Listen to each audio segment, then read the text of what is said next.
আসসালামু আলাইকুম, শুভ সকাল। এখন বাজতেছে ভোর 4:10। এই দেখুন 4:11, তাপমাত্রা আছে 21 ডিগ্রি। দেখুন একেবারে নিরিবিলি শুনশান শহর। দুই একটা গাড়ি মাঝে মধ্যে চলতেছে, আর মানুষজন কেউ নাই। কত শান্ত শৃঙ্খল এই দেশটা, কোনো ভয় নাই, কিছু নাই চলাফেরা করার সময়। সেম যদি বাংলাদেশ হতো,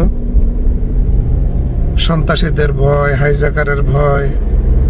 এই জন্যই বলে একটা সুন্দর শৃঙ্খল দেশ, যেখানে সঠিক আইনের প্রয়োগ আছে, মানুষজন নিরিবিলি নির্ভয়ে রাস্তায় চলাফেরা করতে পারে। যেমন আমি রাত্রি এতটা বাজে গাড়ি চালাইতেছি, কোনো ভয় নাই, কিছু নাই, একবারে রিল্যাক্স মোডে।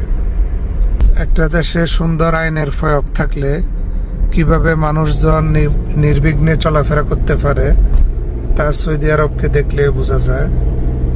দেখুন রাস্তায় কোনো মানুষজন নাই, তারপরেও রাস্তায় চলাফেরা করতে কোনো ভয় নাই।